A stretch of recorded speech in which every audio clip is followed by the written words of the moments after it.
مثال کے طور پہ آپ لے لیں ذوالفقار علی بھٹو کو.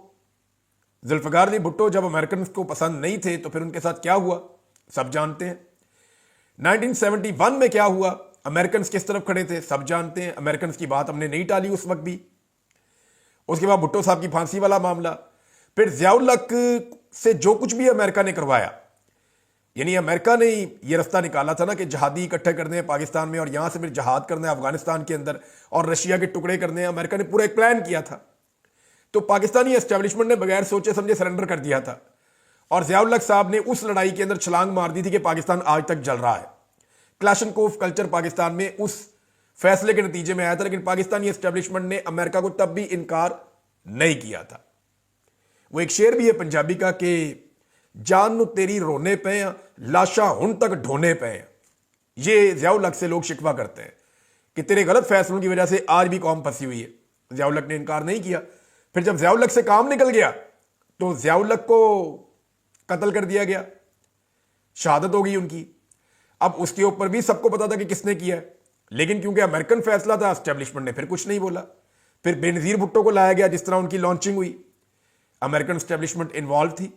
پھر کارگل کے اندر جب پاکستان نے بہت سارا ایریا فتح کر لیا تو آج نواز شریف ڈالتے ہیں ملٹری اسٹیبلشمنٹ پہ اور ملٹری اسٹیبلشمنٹ ڈالتی ہے نواز شریف پہ, لیکن حقیقت یہی تھی کہ امریکہ کا فون آ گیا تھا اور امریکن دباؤ کے بعد ان کو پیچھے ہٹنا پڑ گیا اور اس کی وجہ سے بہت سارے جوانوں کی شہادتیں بھی ہو گئیں اور بہت نقصان ہوا پاکستان کی ملٹری کا. یہ تاریخ کا حصہ ہے. تو امریکنز کو پاکستانی اسٹیبلشمنٹ نے کبھی انکار نہیں کیا. پھر نواز شریف کا جیسے تختہ الٹا گیا 2/3 اکثریت والا, وہ بھی ان کو انکار نہیں کیا گیا. پھر جب ان کی طرف سے حکم آ گیا عربوں کے ذریعے سے, کیونکہ امریکنز عربوں کے ذریعے سے پاکستان کو کنٹرول کرتے ہیں, حکم آ گیا کہ نواز شریف کو باہر بھجوا دیں, تو ڈیل کر کے باہر بھجوا دیا گیا. پھر دوبارہ حکم آ گیا کہ بے نظیر اور نواز شریف کو واپس بلا لیں, تو دوبارہ واپس بلوا لیا گیا.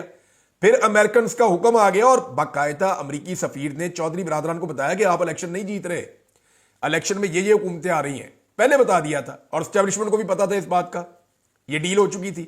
انکار نہیں کر سکا اسٹیبلشمنٹ. جب امریکہ نے افغانستان پہ دوبارہ اٹیک کا فیصلہ کیا تو جنرل مشرف لیٹ گئے. انہوں نے امریکہ کے ساتھ چون چڑھا بھی نہیں کی, انہوں نے کہا جو کہتے ہو ویسے, اور سارے اڈے دے دیے, ساری سہولتیں دے دی.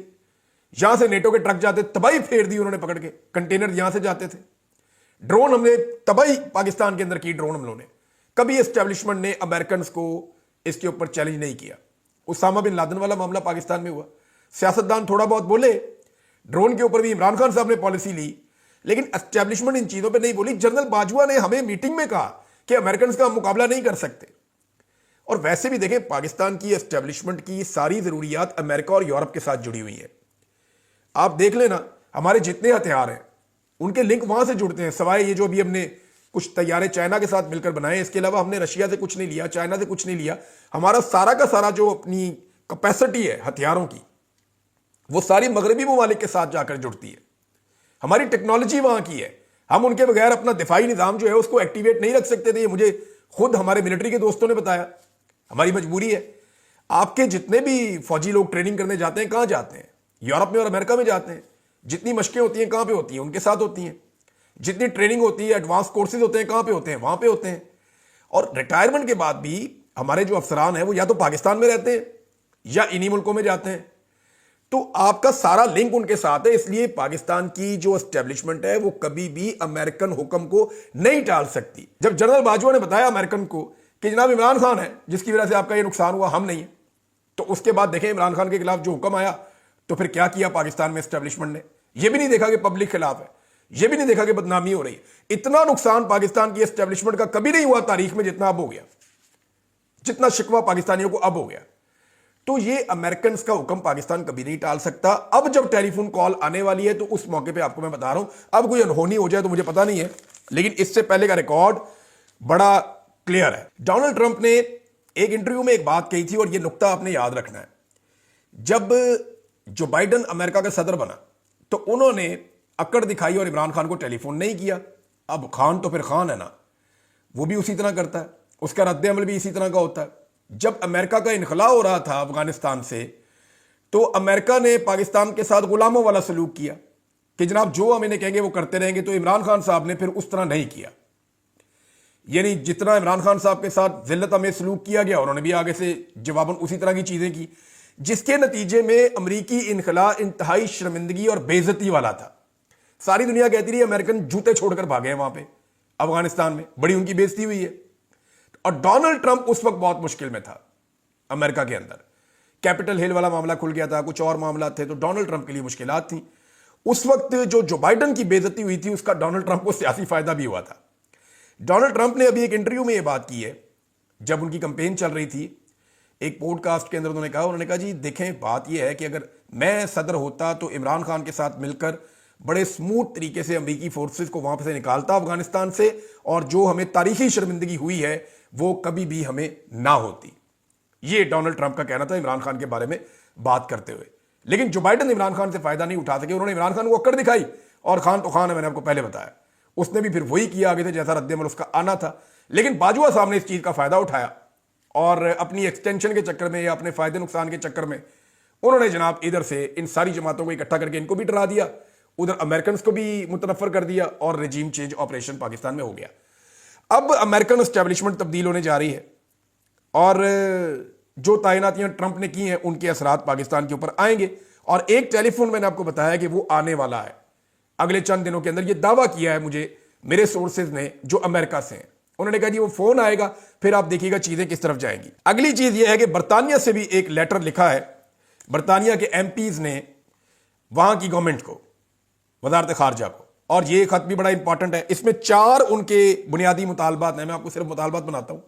ایکچولی یہ خط ہے ریگارڈنگ اسلام آباد کے اندر جو قتل عام ہوا ہے, جو اسلام آباد میں مسگر ہوا ہے, اس کے بارے میں یہ ایک لیٹر ہے جو لکھا ہے وہاں کے ایم پیز نے. ان کے جو 4 مطالبات ہیں, ایک یہ کہہ رہے ہیں کہ آزادانہ تحقیقات کروائی جائے جو قتل عام ہوا اور جو مظاہرین کے اوپر بدترین تشدد ہوا. نمبر 2 یہ کہہ رہے ہیں کہ زخمیوں اور گرفتاریوں کے حوالے سے شفاف تحقیقات کی جائیں اور اس کی اکاؤنٹیبلٹی کی جائے. نمبر 3 وہ کہہ رہے ہیں کہ جمہوریت اور آئین کے لیے ڈائیلاگ پاکستان میں ہونے چاہیے.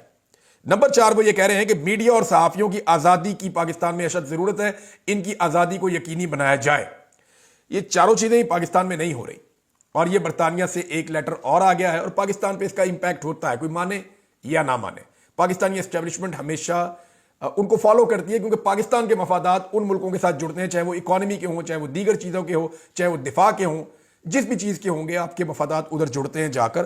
آپ کے سارے اوورسیز ادھر ہی ہیں, یا عرب ممالک میں ہیں یا مغربی ممالک میں, اور وہ سارے آپس میں اتحادی ہیں, وہ اکٹھے ہیں, اور وہ ایک طرف سے پاکستان کو دیکھتے ہیں. لہذا پاکستان وہاں سے پہلو تہی نہیں کر سکتا. ایک اور جناب بڑی خبر آنے چاہ رہی ہے, اور یہ بھی اوورسیز پاکستانیوں نے ایک ہانڈی پکائی ہے, اور اس ہنڈیا کا جو ڈھکن ہے نا, وہ کرسمس سے پہلے وہ کہہ رہے ہیں ہم کھول دیں گے.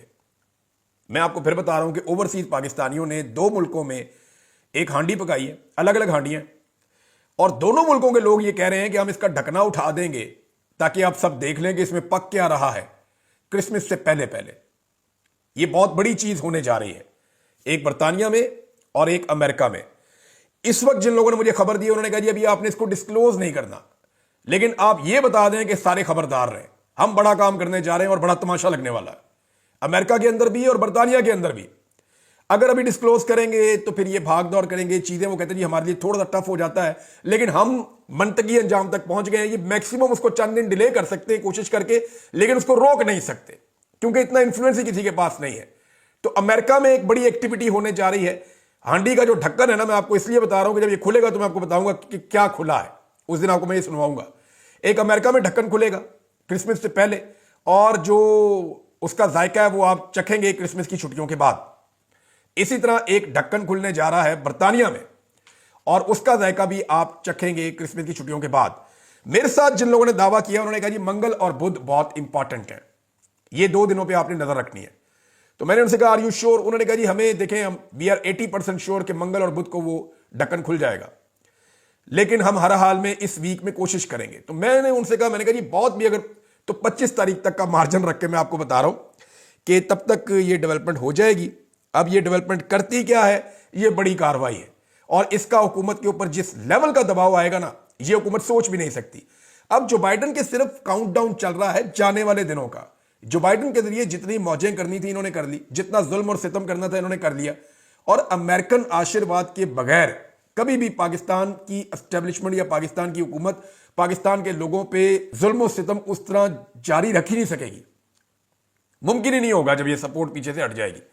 اب ایک چیز جو ہوئی ہے نا وہ بڑی انوکھی ہوئی ہے اس مرتبہ. دیکھیں پاکستان میں جب بھی کبھی اسٹیبلشمنٹ نے کوئی کھیل کھیلا ہے نا تو پیچھے رہ کر کھیلا ہے. پولیس کو آگے بھیجتے ہیں جاؤ مارو, سیاستدانوں کو آگے کر دیتے ہیں جاؤ مارو, بیوروکریسی کو آگے کر دیتے ہیں. ہمیشہ اسٹیبلشمنٹ نے بڑے سمارٹ طریقے سے جو بھی چیزیں کی ہیں, چاہے پاکستان کے مفاد میں کی ہیں چاہے اپنے مفاد میں کی ہیں, اس کے اندر اپنے آپ کو پیچھے رکھا ہے, اپنی پہچان نہیں ہونے دی, خفیہ ہاتھ رکھیں. اور یہی اصل طاقت ہوتی ہے کہ آپ سامنے نہ آئیں.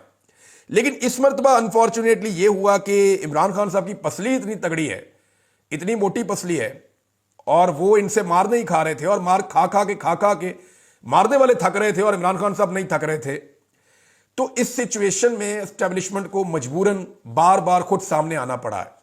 اور اب پاکستان کا ہر بندہ جانتا ہے کہ ایکچولی آپ پوچھیں ابھی ایک سروے کروا لیں کہ ہو از ریسپانسبل, تو نواز شریف کو لوگ کسی گنتی میں نہیں لیتے, لوگ اس کو ووٹ بھی نہیں ڈالتے, گنتی میں بھی نہیں لیتے, نہ لوگ زرداری صاحب کو لیتے ہیں.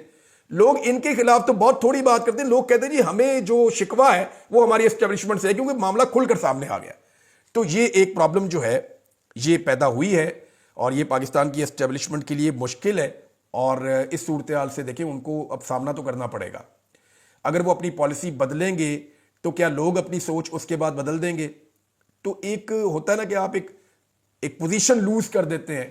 تو انفارچونیٹلی, لیکن دیکھیں کبھی بھی مایوس نہیں ہونا چاہیے, چیزیں ٹھیک ہو جاتی ہیں, لیکن چیزیں ٹھیک کرنے کے لیے بہت ساری چیزوں کو اپنے اندر بھی ٹھیک کرنا پڑتا ہے, پھر جا کے چیزیں ٹھیک ہوتی ہیں. تو یہ اسٹیبلشمنٹ کے لیے بڑی مشکل ہے, اور یہ مشکل بڑھنے والی ہے. 25 تاریخ تک ایک ٹیلی فون آئے گا اور 2 ملکوں میں, برطانیہ میں اور امریکہ میں, 2 بڑی ڈیولپمنٹس ہوں گی, اور ان ڈیولپمنٹس کا جو اگلا مرحلہ ہے وہ کرسمس کی چھٹیوں کے بعد متوقع ہے کہ تب ہو جائے گا. اچھا جی, اب ایک اور خبر ہے, اور وہ خبر ہے کہ پنجاب میں اور اسلام آباد میں آج کے دن 16 دسمبر کو اسکول بند کر دیے گئے. بچوں کے اسکول بند. لاہور میں بھی خبر آ گئی, راولپنڈی میں آ گئی, اسلام آباد میں آ گئی, مختلف جگہوں میں بچوں کے اسکول بند. کیوں جی, بچوں کے اسکول کیوں بند کیے گئے, اس کی کوئی وجہ نہیں بتائی گئی. لیکن 2 بڑی اہم چیزیں ہیں جو اس دن ہوئی تھیں. 16 دسمبر کو 2 بڑی اہم چیزیں ہوئی ہیں. ایک 1971 میں پاکستان 2 لخت ہو گیا تھا, مشرقی پاکستان الگ ہو گیا تھا. اور دوسری بڑی خبر تھی آرمی پبلک اسکول کے اندر 2014 میں دہشت گردوں نے حملہ کر کے بچوں کو شہید کر دیا تھا. اور یہ پاکستان کی تاریخ کا ایک بڑا سانحہ تھا. 2 سانحات ہوئے ہیں.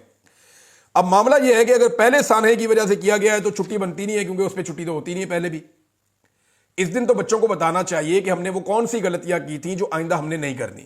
ہماری اسٹیبلشمنٹ اس وقت کیا کر رہی تھی, ہمارے سیاستدان اس وقت کیا کر رہے تھے, ہم نے اقتدار کے لالچ میں کس طریقے سے اپنا سرنڈر کروایا, اور کیسے ہم نے اپنا آدھا ملک کھو دیا. یہ تو بچوں کو سکھانے والا دن ہے, چھٹی والا دن تو نہیں ہے. اور دوسرا, اگر اے پی ایس کی وجہ سے 10 سال مکمل ہو گئے ہیں, یہ چھٹی دی گئی ہے, تو پہلے تو نہیں دی جا رہی تھی, اب یہ کیوں دی گئی ہے؟ تو اس دن تو چھٹی بالکل نہیں دینی چاہیے. وجہ یہ ہے کہ وہ علم کے دشمن تھے جنہوں نے اٹیک کیا تھا بچوں کے اوپر, وہ آپ کی تعلیم کے دشمن تھے. ان کا مقصد تھا کہ تعلیم رک جائے. اب آپ ان کا مقصد پورا کر رہے ہیں چھٹی دے کر. اس دن تو بلکہ بچوں کو چاہیے کہ وہ زور و شور کے ساتھ آ کر پڑھیں. خیبر پختونخوا کی حکومت نے انکار کر دیا, انہوں نے کہا جی بالکل سوال ہی پیدا نہیں ہوتا. یہ سوال ہی پیدا نہیں ہوتا. ہمارے بچے جائیں گے, دعائیہ تقریبات ہوں گی, ہم قرآن خوانی بھی کروائیں گے, اور ہم اپنے اسکولوں کو کھلا رکھیں گے. اس دن ہم امن کے دشمنوں کو اور جو تعلیم کے دشمن ہیں ان کو جیتنے نہیں دیں گے. اور یہ ریزیلینس ہے, یہ آپ کو شو کرنی چاہیے, کیونکہ ہم نے تو یہ بھی نعرہ لگایا تھا بحیثیت قوم کہ ہم نے دشمن کے بچوں کو پڑھانا ہے.